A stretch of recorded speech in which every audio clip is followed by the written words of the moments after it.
Hey guys, this is going to be my year in review with the GT Omega Racing cockpit. Yeah, so I've had it a year now. I figured I might as well, talk about it and my experiences and let you guys know exactly how I found it over the last year. Yeah, obviously it's got some good and bad points. Um, but yeah, hopefully I'll try and make this as quick as possible. This is my first sort of review, so please bear with me. But yeah, we'll kick it off with the positives and then finish it off with the negatives. Okay, to start us off, the seat is comfortable. It's very comfortable. I feel like I really haven't had any sort of problems when it comes to like backaches, strains, anything like that. The longest I've raced for is 5 hours, and from what I remember, the 5 hours I didn't have like a real problem. So I feel like that's definitely a good positive in terms of the rig. The seat's definitely well designed. The seat also reclines, slides forward and back. Again, these mechanisms work really well. Haven't had any problems apart from the odd bolt getting a little bit loose here or there. But again, it's so easy to tighten them back up again. And adjust it yourself. Like there's really nothing to complain about here. Here's stating the obvious. It's lasted a year and looks like it's going to last another year, maybe two. I don't really see it falling apart, to be honest. It's still quite sturdy. The metal obviously holds well. The nuts and bolts obviously fix it tight together. So yeah, it's the only thing that I can see me changing the rig is just maybe an upgrade or want something different. But I can't see this thing falling apart anytime soon. Since I got this rig, I've owned a Logitech G920 and pedals, and what you can see here, the Fanatec and V3 pedals.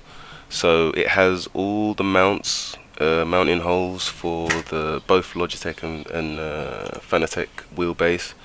When it comes to the pedals, it has all the holes for the Logitech, all four holes for the Logitech pedals, but it only has two of the holes for the Fanatec ones. Now this can easily be remedied by me drilling the holes for the other twos, but to be honest, I mean the two that it has up in the front, I mean it's still quite sturdy. I have no problems in terms of like braking any sort of movement. So if you want to be sure, you can definitely drill some more holes, but be reassured that it definitely still holds true with just the two at the front. Now I'd say the rig supports heights from about, I'd say 5'2" to 6'3", maybe 6'4". My girlfriend is 5 foot, and she can just about use the rig as long as we put a little cushion or pillow behind her just to push her a bit further forward. And me obviously being 6'2", I find it, I'm very comfortable. I have no problems with the length of it, and I can also adjust it, to suit my needs as well.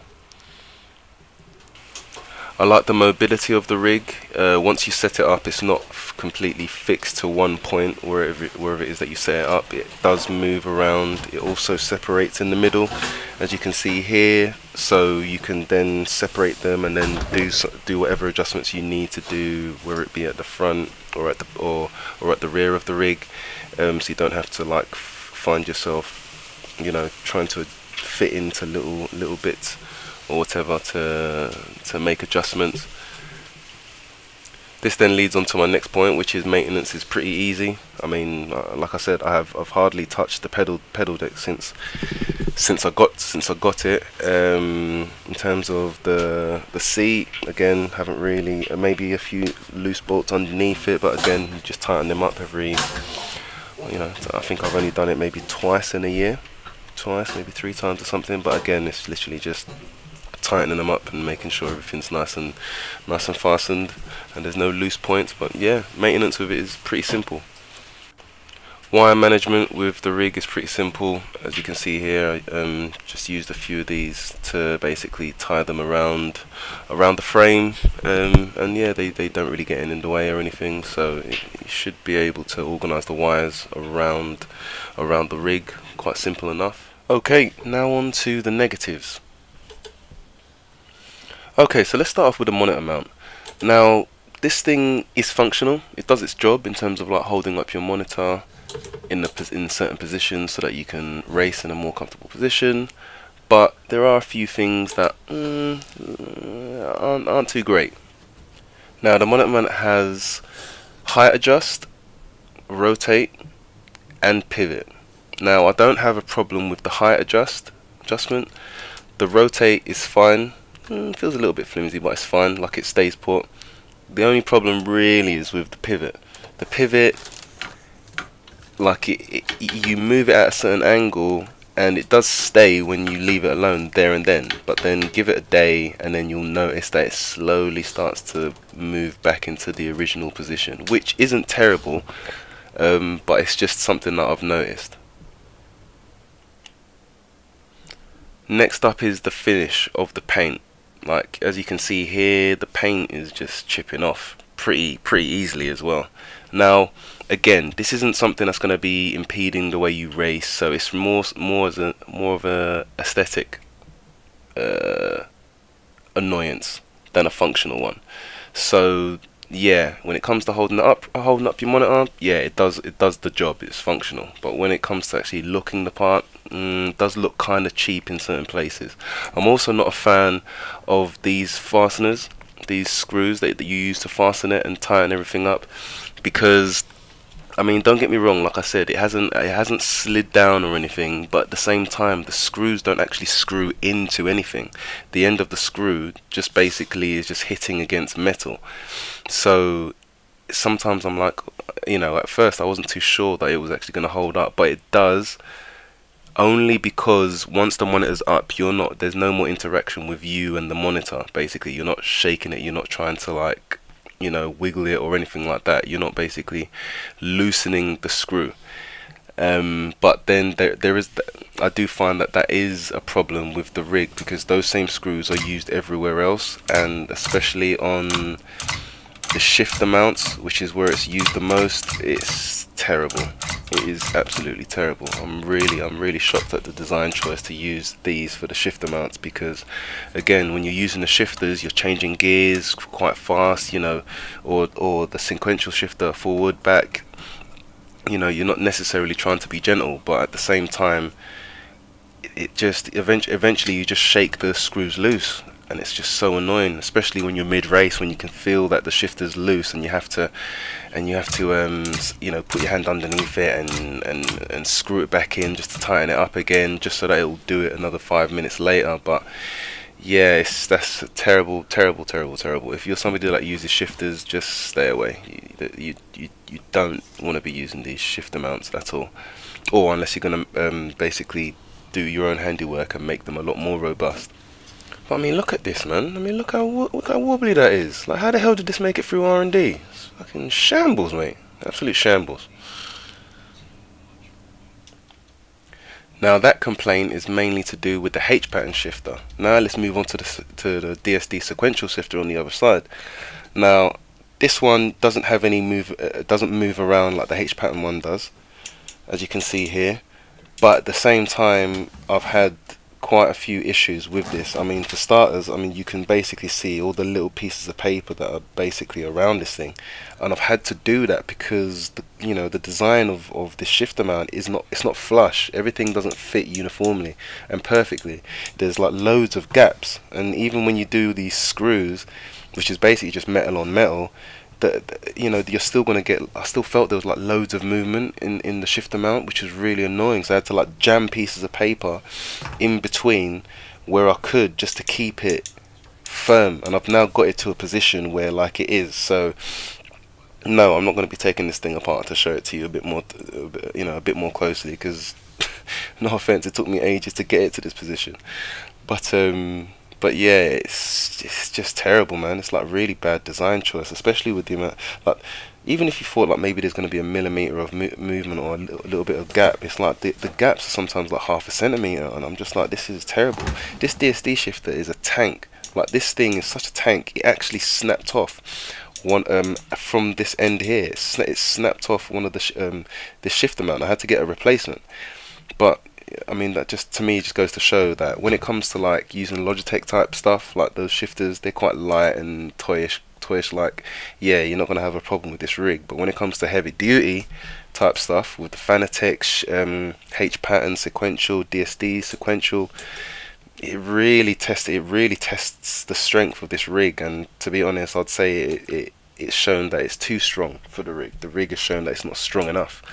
So you know, if you're that way inclined, you know, stay away from this rig. It's not for you. It's not for you, man. It's not for you. Another negative is the pedal mount isn't adjustable, so you can't pivot it up and down, move it further away from you, closer to you. There's none of that, which is kind of a, I wouldn't say it's a huge disappointment, because again, like I said, I generally tend to move the seat back and forward, so there is some adjustment, but it does come with you compromising a bit. So you have to take that into consideration. Like I said, when my girlfriend tries to use it, yeah, we move the seat forward, but then at the same time her body's quite close to the wheel, while maybe we would like to maybe just move the pedals forward and pedals towards her a bit more, as well as the seat forward, would be like a more balanced adjustment. But you know, that's just the nature of the GT Omega rig, basically. Now earlier I said that one of the benefits to this rig is that you could actually break it in two at the middle, and basically that allows you to then create more room for you to make adjustments, whether it be at the pedals and the wheels, or maybe on the seat, or whatever underneath the seat. But this also comes with a cost. Basically, there's a little bit too much movement from the middle to the pedals. So for instance, when you're sitting down, your position is very fixed in terms of like the seat, but the pedals, there's a bit too much movement. Basically, I'll show you in this little clip here. You can see that if I just pull back on the steering wheel, the front starts to pivot up just a little bit. I'd say probably about maybe an inch and a half, maybe, yeah, something like that it can come up. Now normally you wouldn't notice this, because while you're racing, you're either braking or you're accelerating, so you're applying pressure to the front part of the rig, which then keeps it down. But sometimes you will be going around a corner where you need to just lift off, and you don't need any braking either, so you're sort of like just waiting for that moment to then get back onto the throttle. And sometimes, depending on the strength of your force feedback, it could get a little bit shaky, a little bit more shaky than what you're used to, and you're just gonna have to take that into consideration. Doesn't happen often, but it's definitely there. So you know, just be wary of that. Now my next problem with the rig basically is about symmetry. Now again, like I said, about this rig is functional. I've had it for a year. It's probably going to last another year, maybe more. But at the same time, when it comes to the finish and the accuracy and the finer details, that's where it's kind of lacking. So for instance, symmetry. For starters, the seat isn't perfectly symmetrical. Now you guys may not notice this, and probably this is for the really sort of like anal type people like me who do notice stuff like this, but I do notice symmetry quite a lot, and certain things that are slightly not aligned I tend to notice and can be a little bit annoying. So yeah, with the seat, it's just slightly not perfectly symmetrical, not perfectly straight, which like I said, just an annoyance, you know. Next up, in terms of the symmetry, the eagle eyes of you will notice that in this position you'll see that the rig is slightly more to the left than it is in the middle of the monitor mount. Now again, I used to be rattling my brain around this, thinking, what the hell is going on? This isn't, I'm always adjusting it left, adjusting it right, but then eventually I was just like, no, it's not perfectly aligned, which again is a slight annoyance. Now, you know, like I said, it's doing its job, but it's just not symmetrical in certain positions. Now the other one is what you can see here is the wheelbase mount. So you can see my wheelbase is mounted obviously quite firmly in this position, but if you look closely, you'll see where it is mounted on the base. There's a little bit more room on the left side than there is on the right side. I'll probably say maybe half an inch, something like that. So this again is sort of like a slight annoyance. It's like I'm looking at this thing and there's certain things that aren't perfectly in line with other things. Now this could probably lead on to the lack of alignment of the entire rig, because this is slightly to the right. I have now had to move the rig slightly to the left from the middle of the monitor mount just to compensate for that fact. But I don't know if this was done on purpose, but to me this is just it's just poor design, to be honest. Poor design basically. So you know, it is what it is. I've obviously had to deal with it, and like I said, I can still race fine. It's just another annoyance basically. Now last but certainly not least is the height adjustment for the wheelbase. Now it gives you, now as you can see, it gives you a couple notches in terms of where you want it positioned, but I have mine positioned on the lowest one because that's the most natural position for me, especially with the slight angle of the V3 pedals, I mean of the V2.5 bass. So this is where I have it positioned, but this also causes a slightly dangerous position for my legs. See, as you can see here, my knees are dangerously close to these sharp edges, and they're not subtle, trust me. If you find yourself like having to like move suddenly or brake suddenly or just lift your leg off suddenly, yes, it can cause pain, and it's done, and it has done so to me on quite a few occasions. Now I've mainly seen problems with this, not really when I'm doing left foot braking. Left foot braking, my knees are quite close to it, but they're not in a position where they can really hurt basically, because my knees are quite close to the point where they're just basically touching each other. It's just more of an annoyance in that position. But when I'm doing like heel and toe racing, like older type cars, yes, your knees are now especially when you're doing the heel and toe and you're blipping the throttle, your knees go down and they come back up quite suddenly. So it has happened to me on a few occasions where I've banged them and just mid-race been like, fucking hell, what the hell have I just done? I've just taken off my kneecap.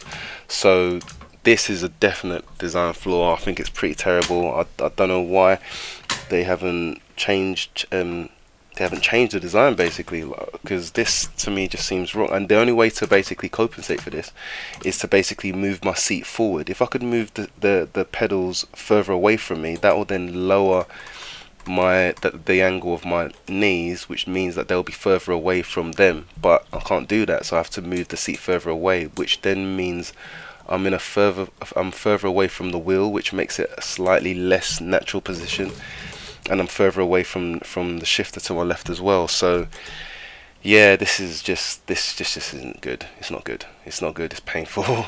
So I wouldn't advise it. I think if you're going to be doing any sort of like heel and toe type stuff and you're 6+, yes, it's not a good look for you. If you're the type of person who just likes to race, you know, say Formula 1, GT3s, you know, touring cars, DTMs, those sort of things, when it's mainly just left foot braking, right foot on the throttle, then, you know, by all means, I don't think you'll be having any or many problems in terms of these metal bits hanging down. But it's definitely something you need to take into consideration. Well, there it is, people. That's my review of the GT Omega Racing cockpit. Like I said, it's got plenty of positives, plenty of negatives. There's definitely going to be things that will turn people off, but then there'll definitely be some people that will think, you know, those negatives don't really cause me much of a problem. You know, so I'd say if you're 5'5" to 6'2", don't use any shifters in terms of like H pattern or sequential. Then I would say, you know, this could be a decent setup for you. If, however, you don't fit into that specific category, then you could still use it, but at the same time, you know, there's definitely going to be a lot of compromises for you when it comes to this rig anyway. But you know, like I said, I've had it a year now. This thing has lasted. It's going to last a while longer, I could imagine. So, but yeah, you know, thanks again for watching. Hopefully this was helpful to you guys. And I'll catch you guys soon, man. See you later.